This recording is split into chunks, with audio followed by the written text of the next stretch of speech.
Knicks, Phil Jackson mutually agreed to part ways after 3 years. The New York Knicks and team president Phil Jackson announced Wednesday morning that they mutually agreed to part ways. After careful thought and consideration, we mutually agreed that the Knicks will be going in a different direction, Knicks owner James Dolan said via statement. Phil Jackson is one of the most celebrated and successful individuals in the history of the NBA. His legacy in the game of basketball is unmatched. We wish him the best and thank him for his service to the Knicks as both a player and an executive.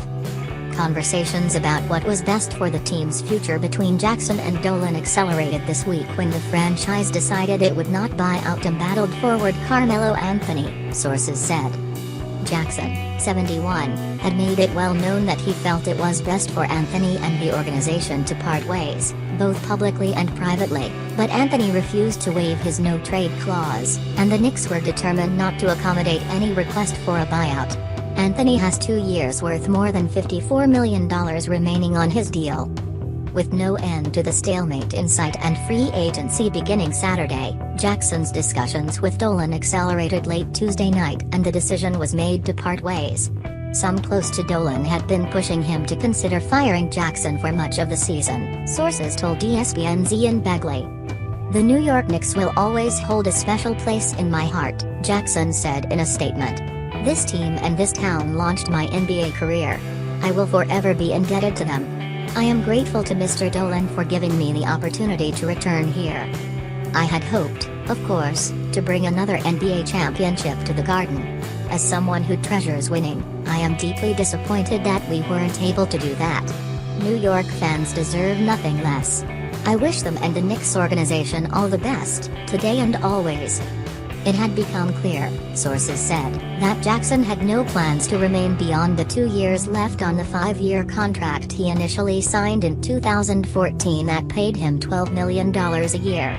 So with no clear path forward from the toxic situation with Anthony, a constant public relations war over Jackson's preferred triangle offense and new concerns about the organization's relationship with Latvian Phenom and 2015 number 4 overall pick Kristaps Porzingis, sources said it was clear things had reached a breaking point by the eve of free agency.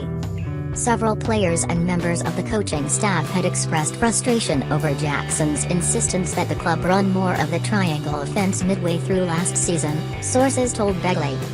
Knicks general manager Steve Mills will stay in his current role and lead the team during free agency.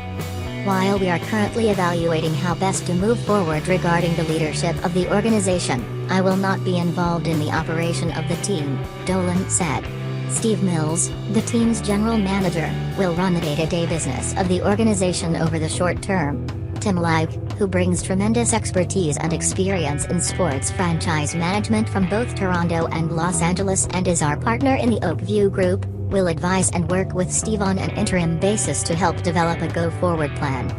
Knicks sources say Leib will consult with Mills and Dolan about finding a replacement for Jackson for the foreseeable future. Said one source, "We're letting the phone ring." Several prominent college coaches have already expressed interest as well, according to sources. As for reports that the Knicks were interested in Toronto Raptors president Masai Ujiri, sources told ESPN that the Knicks have a deep respect for him, but he's under contract and thus would require permission to speak to and compensation, likely draft picks, which the Knicks would be very reluctant to consider. The Raptors also received a second-round pick when Jeff Weltman was hired by the Orlando Magic, so the price to get Masai would be very high. Meanwhile, the Raptors promoted Bobby Webster to GM, Dan Tolzman to Assistant General Manager, Vice President, Player Personnel and Keith Boyarsky to Vice President, Basketball Strategy and Research. In that announcement, the Raptors said, Masai Ujiri will continue to oversee basketball operations as president of the club. With Jackson out and the triangle de-emphasized, the Knicks, under Mills, have interest in free agent point guard Jeff Teague, league sources told ESPN. Sources say the interest in Teague is mutual. The Knicks completed a disappointing 31-51 season in April and missed the playoffs for the 4th straight year. They were 81-66 in Jackson's 3 full seasons as team president, losing at least 50 games in each of them. During a February radio interview, Dolan said he planned to honor his 5-year contract with Jackson all the way to the end. In April, sources familiar with the situation told ESPN that the Knicks and Jackson quietly picked up their option on the remaining 2 years of his contract. Jackson has faced increased scrutiny in recent weeks, stemming from his clash with Anthony and the revelation that Jackson was fielding offers for Porzingis as the Knicks looked to move up in this year's draft.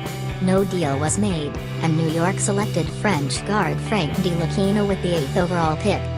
Asked in an interview with Message Network why he would consider trading Porzingis, a young star regarded around the NBA as someone a franchise can be built around, Jackson replied, "The future, you know, what it brings.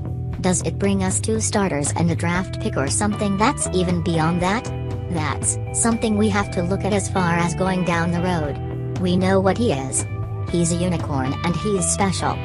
Porzingis skipped exit meetings with Jackson and Mills in April because of frustration over the dysfunction and drama surrounding the Knicks.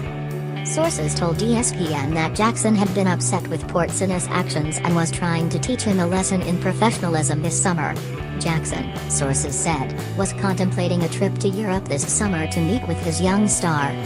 Jackson publicly and privately expressed confidence in his vision for the club after the season, which included building a roster around Porzingis, Ntilikina, and Willy Hernangomez, while filling the roster with veterans who could fit into his system and contribute on both sides of the ball.